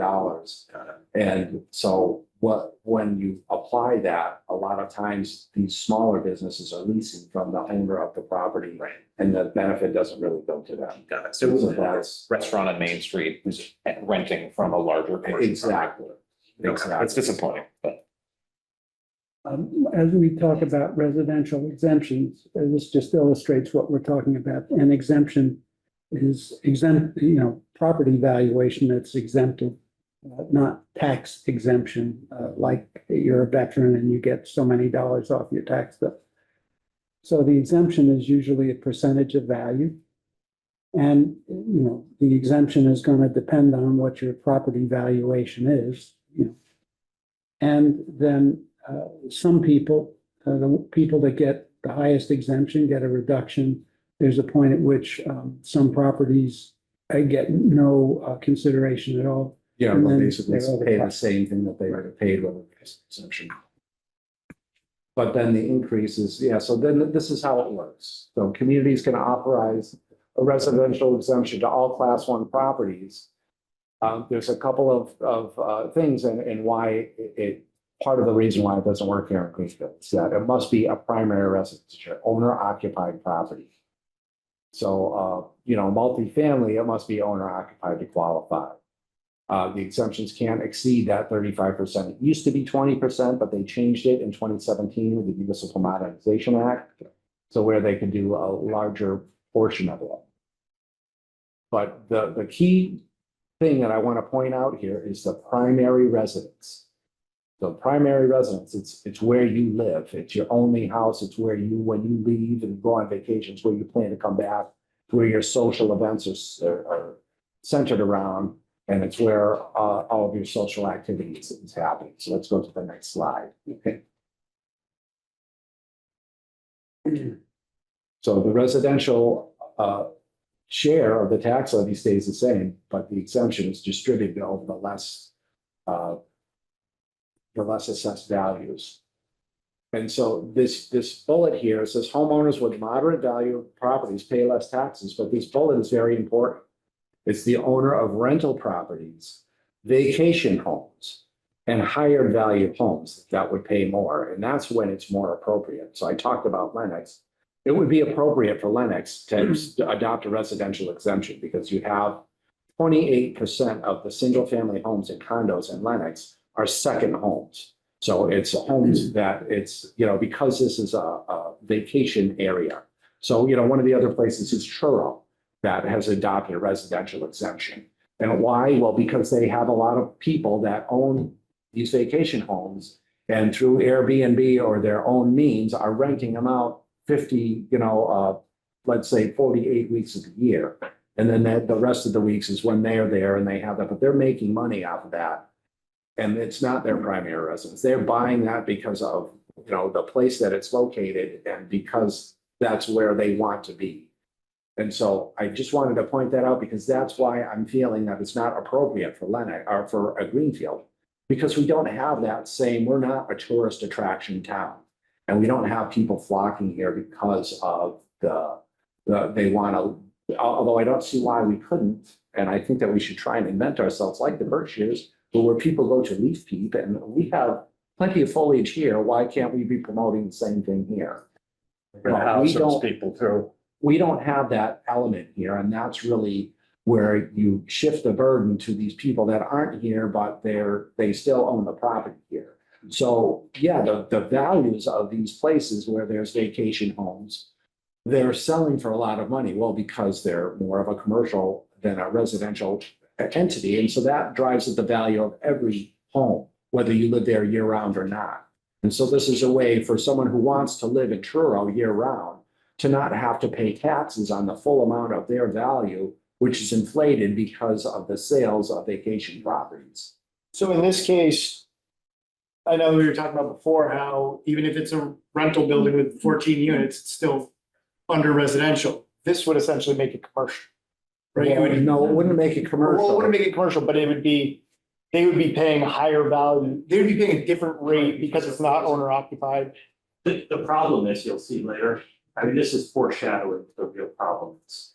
So if everybody lived in their home, it's bad enough that for the people at the bottom third, they're gonna get a break. But the other 2/3, we're all gonna pay more. In fact, the way we pay more is the tax rate goes up.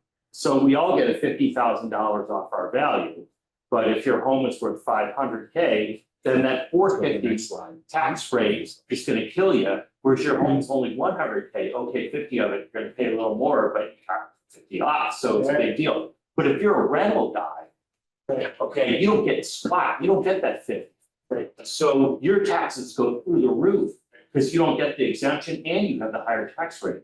Well, what's gonna happen in Greenfield? That's not a vacation home where they're already paying $9,000 in rent. Exactly. That's someplace where people already get chiseled down every nickel. And the owners, the owners like, first off, there's not enough housing, so the owner can make the rent whatever they want anyway. But then there's such a great excuse, they're like, oh, my taxes went crazy this year, I'm gonna raise. Yeah, I've got to all raise my the rent rents like because my crazy." taxes went from this to that. And so this is a part of how it works. We have to find the average residential value, which right now is $262,735. Of our total residential value, which is the $1,557,621,922. And so we multiply the average residential value by the selected residential exemption amount. In this case, we're using 50%, which comes to, so 50% of the 263,735 is 39,560. Let's put the next slide. So then we'll multiply that residential exemption by the number of eligible exemptions. And so we have 5,611 parcels. Pardon me, we have 5,906 residential parcels. And so I said, well, let's just say, and this is where you can see it's not appropriate, because in Lenox, like I said, 28% of the single family homes and condos are second homes, non-residential parcels. That's 28%. I said, let's just use 5% as an example. If we have that much of a presence here in Greenfield, which would be 295 parcels, so we take that out. And so we use the 5,906 to multiply the 39,000, which we get the total exempted value. So 39,000 from these 5,906 exempted, eligible to be exempted properties comes up with that total value of the 221,971,000. And then that's, I think you need to go to the That's next a big slide. chunk off what we're allowed to tax. Right, and so then our total residential value is 1,557,000,000. And now it's going to be 1,335,000 because we're taking that exempt amount off. So then you come up to where is it gonna come out? And so there's a break-even point, which if we calculate it out, it would equal, basically that residential value, or actually I think it's the gross residential value of the gross residential instead of the net there, divided by the 5,611 to get you to the 277,601. Let's go to the next slide. So this is the impact on the tax bill. The assessed value in property number 1 is 240,000. When you apply that exemption amount of the 3,905.60, it brings your net value to the 200,440. But the tax rate is going to go up from what we had it at 2039. It's going to be now 2378. And so at 2378, with that amount exempted, the $240,000 property is saving $127 that year by us making that move. The break-even point is the property number 2 at the 277,601. The exempted amount and the net value with the increase of the tax rate has them paying the same exact amount that they would if we didn't do the exempt amount and the tax rate was lower. So then we have the property number 3, which is above our break-even point at the 277. I chose 320 at random to show that, okay, they were going to pay $143 more at 323,000 than they would if we didn't adopt this residential exemption. And then the property number 4 is the non-resident. So the property that the exemption didn't apply to. So their value stays the same. They don't have the benefit of the exempted amount, and then they're paying the additional tax amount. So that $300,000 non-resident would pay $1,017 above of what they would pay previously. And if that was a duplex or something, then those renters are gonna, let's say, 250 more on their rents because. Yeah, exactly. If it was in that scenario, yeah. So that's where those are the types of property owners that would qualify in Greenfield. Where, as you can see by what's happening, it's more appropriate in a resort town or, either whether it's an ocean or if it's a lake or whatever the attraction is that has, people flocking to here, they want to be here. Well, yes, and if you own a home here, then you're going to pay a little bit higher taxes so that our residents that are here year round have less of a burden. And that's really the intent of this residential exemption. And why it kind of doesn't necessarily, we have someone else waiting to come in, why it doesn't necessarily apply, or it's not a good fit for Greenfield. So it's effectively a subsidy. If we did this, it'd be a subsidy for lower income and middle income homeowners. And then additional expenses on renters and high income homeowners. Yes. Effectively, right? Basically, yes. And if we could, the owner occupied piece is a son of a gun. Like if that wasn't in there, this could actually work for us. Yeah. You know, Right. it's, and if that's part of the MGL, right? That's part of the state. Yes.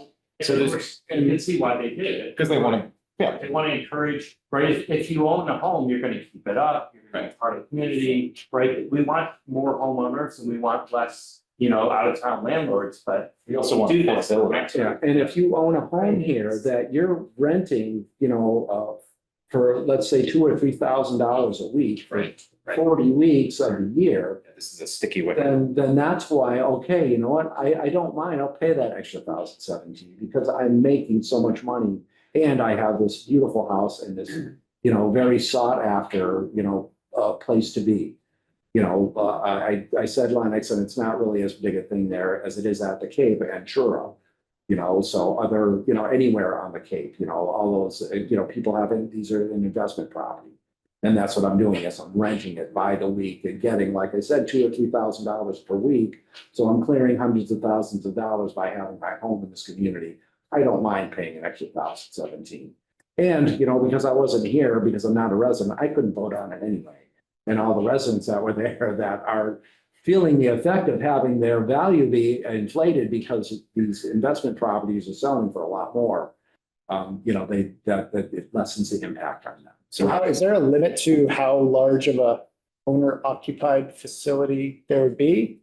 Like if you were to, I don't know, have like, for some reason you have a building that has 8 apartment units and you live in one of them, would you, in this case, would you still qualify under properties 1 through 3? Yeah. Or is there a cap on how large of a multifamily owner occupied dwelling it can be? Yeah, that's a good question. And one I don't have the answer prepared for, but it's something that we can look into. It was just to get out the of curiosity. information. Yeah, it's just, it's a weird hypothetical. Right. Because, it would be owner occupied, but then, with the nature of it, they would still be making a lot of money. So, depending on what it is, because those larger places like that aren't usually, you don't have apartments that you're just, have a whole apartment or, a 12-unit apartment building and you live in one and you don't have any permanent residents. They're all just, There is a flip side to this stuff. If we didn't have a housing shortage, well, if there was more housing than people who wanted it, if rents were actually, if there was a market for rents, if it wasn't totally inelastic, if there was a normal market for rents, for renting, then you could do this and the landlord couldn't raise the rent. That's right, they couldn't afford it, there would be vacancies, they'd lose their shirt. So in that case, if you had plenty of housing, you could totally do this. And it would really help our community, it would help people at the lower end, it would help us keep more people in the homes, renting from within the home. It would be great, but with this inelastic housing demand, it's just like this housing shortage has ripple effects throughout everything we do. And especially here in the budget. It's like you're suggesting getting rid of exclusionary zoning practices might help with this problem. Yes. Yeah. Really would. Keep wondering like how much of our housing is I'm just saying. really in a lower, below the 240, below the kind of average cost. And I know we have a lot of rentals, so it's probably, like, I don't know what the percentage of homes that are rent versus owned in Greenfield. I think it's like 70-30, something like that. I don't remember exactly, but I've definitely seen it pop up. We have Because this would make a more difference for people for lower value homes too. Right. Some trick to it. So it's. And I don't know what percentage is in the lower value. and that's something that we can try to prepare for the next meeting. Just give a breakdown. It's actually, it's a little tricky to determine which homes are owner occupied. It's tricky because, and I'll just say, because I tried to do this during the election campaign, the data I was able to get a hold of. And I tried to just simply compare the address that the property tax bill gets mailed to compared to the address of the property. It would be that simple. But unfortunately, because of the way that databases are in a city like this, because we're not Microsoft, Or maybe Microsoft's a bad example, but the problem is you could have the exact same address, but they are not comparable. They have extra spaces, they have periods, there's all kinds of stuff that they do, I don't know, on purpose or just over time. It's really, really hard to find that answer. This is also related, you know, I crow about like we don't have a rental registry. We don't know where rentals are in town. We don't know, I mean, we have stuff in our database about how many units are in something based on an appraisal that happened, whatever it happened. So it's actually, we can make estimates and have some kind of ideas, but it's not going to be a perfect number. I'm sure it's not a huge amount, but I mean, I know of some folks that, you know, have multiple houses in multiple, you know, municipalities. And they, even though they rent the one they have here, they leave it as their primary address because they want to be able to vote here. And they want to enroll their kids in school here. And as long as they keep that as their primary address, even though they're probably, you know, committing perjury, you know, fraud, right? Of some sort on all these things to say, I mean, they do it, you know, and So I'll go back to Lennox again, and I did the same comparison when I got there. And actually got over $20,000 in new growth because the second homes weren't getting looked at closely enough. So I sent out, it's a different form of list for personal property for a second home. It's a 2HF is the form. And it's a little bit different because it's asking about the contents of the home. And so you do a study, and you establish a percentage of the building value that you're going to assign. Because as you can imagine, you get these forms of list back from some people, and some are more honest about the actual value of the contents of the home than other people that got everything at a tag sale and it's really worth $5 and, you know. And so you establish that percentage and then apply that. And so we did, because that was the same thing that's going on in Lennox, as far as the staff wasn't keeping up on all the sales that were happening and whether the sale that we were sending the tax bill to a different state or whether it was staying here in Lennox. And so, you know, we don't have an element, we do have second homes here. There are some second homes in Greenfield, but there aren't so many that we're acknowledging it as it's a formal thing. And yes, we have track of all of the second homes and we do this study on all of them and send that form of list because it's really, especially with that $10,000 threshold, it would probably be under that anyway. Just to follow up on the second homes comment, have you guys looked at Airbnbs in town and figured out how much they've invaded us? Not to use inflammatory language, but I am, you know, like, do we have a sense of their existence in our town? Not with any research that I've done. Okay. And that was, you know, in Lennox again, in silence. But that was a big topic because of the Airbnb. Right. And we had a lot of commercial entities saying, you know what, I don't want this commercial tax rate anymore. This is residential, what I'm doing. And look at all these other places that are doing the same thing as me through Airbnb, but I have all these hoops and regulations and I have to have sprinklers and this and that, you know, and I should be taxed residentially. Well, what it comes down to is if you have more than 3 units that you're renting, you're commercial. So for that, and it's like, you know, some of them, it's like, okay, come on, you got a commercial kitchen and a restaurant in the middle of your place. How can you say that you're not commercial right now? But I'm just gonna search on Airbnb and see how many show up. Let's So, tackle. so, yeah, and that's what they were doing, these commercial or the inn owners, you know, the places that own these inns that were getting taxed on at the commercial rate, even though it was not that much more. But they were saying, hey, you know, look at everyone else that's doing this and they're getting the residential rate and saying, this is biting into my profit and right. Well, that was you know, a significant factor. And the head of the planning board did several meetings, you know, the general public, you know, to get the feel of what everyone felt in town and, you know, to get a better handle on what to do and what bylaw to create to try and regulate and control. Yeah. I think, you know, sort of to sum this up, that if you evade or avoid taxes, you're robbing from the rest of the people to pay them. 100%. I think thievery is, Getting back to the residential exemption though, you can see why in the past it hasn't been done here. And especially with housing shortage, I will tell you, during the campaign, I was dancing around the commons saying, we need to do this residential exemption, we need to have more people living in homes, not outside landlords, we need to help people at the low end, it's dancing around. And then someone buttonholed me on the common. Someone who was in fact a low income renter, they said, do not do that. Yeah. Please don't do that. I said, why not? I'm trying to help you. They said, we'll get kicked out. They're gonna raise the rent, we won't be able to cover it. Right. Someone who has more money will take my apartment. Right, they're at the mercy of the market, and we would shape it to incentivize the owners to punish them If I effectively. look at so there's, according to this article, like 16 municipalities with the exemption. Most of them are Boston area and then Nantucket, P-Town, Truro.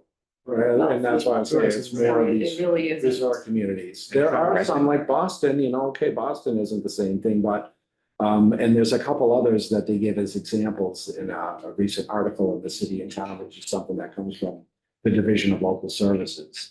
And there are, but it's it's a different circumstance. It's sort of working a little bit of a different way there. Yeah. It's just not necessarily, and why I the first year kind of blew over it, and the second year kind of wasn't as concerned, but I wanted to get a little bit more information. But that information got a bunch more questions, in the queue.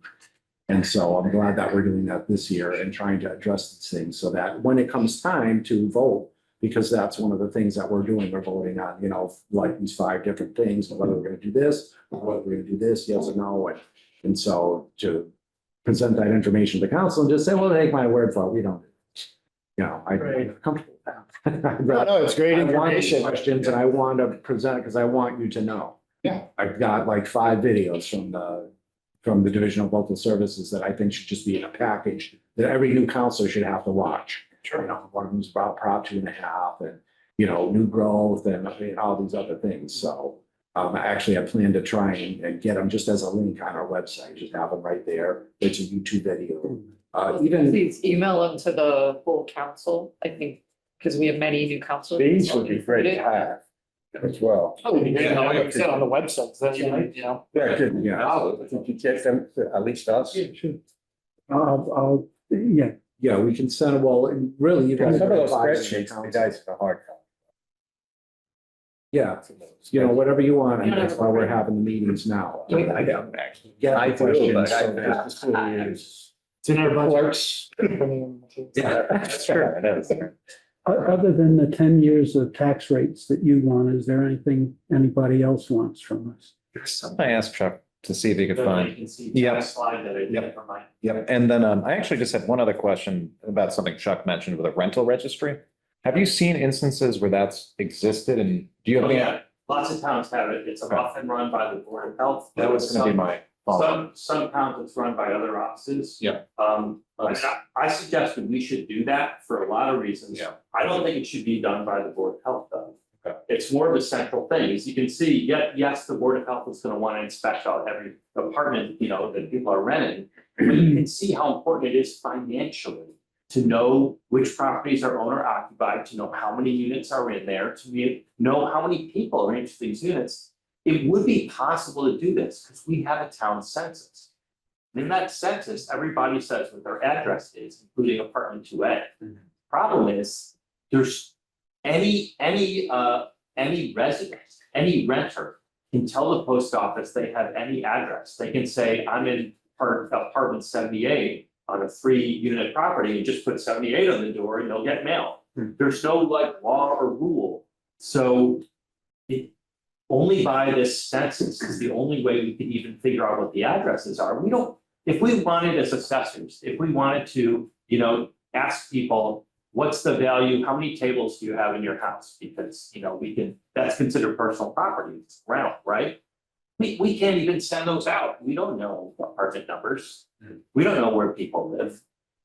So it's only through like an effort to try and combine things like business certificates, combine the census information, combine, the permitting, when somebody makes a new, an addition, well, there should be 2 apartments there now. And there's room in our system to say how many units, but it doesn't have addresses. And, you know, that's only as good as the last time the appraiser visited. Right, and the Board of Health Knocking on doors. does or have so. something, and they've asked me a couple I times since know, I've I been know. here. I And mean, the that- police department to provide them a list of all of the multifamily properties. I Oh, yeah. think in an effort to try and pull something like that together. That's right, the fire department wants it too. They want to know where the apartments are too. So there's like every different part of the city needs this stuff. And It's sort of central database they can all access. Yeah. Any resources around that, and that could be shared, I think that any resources around rental registries that you have. Yeah, I provided that in the new growth meeting. Okay, great. Yeah, and also in the housing greenfield, I provided a bunch of links. I can give it to you again. Okay, I can find the new growth link to that. So we're having this meeting right now, and we're gonna have another one in a month from now. So any questions that come up as you're on the way home, or tomorrow, or the next day, that come up, send them to us in an email. And then we'll hopefully have that information prepared and ready for our next meeting. Oh, thank you, guys. Yeah. Good job. Thanks for all your work. Very much appreciate it. Do you need a motion to adjourn? I would love to take a motion to adjourn. So moved. Second. So yeah, it's a second before we can move. All those in favor? Aye. Aye. Got a long agenda. Okay, this meeting is adjourned Your at our agenda. 8 o'clock.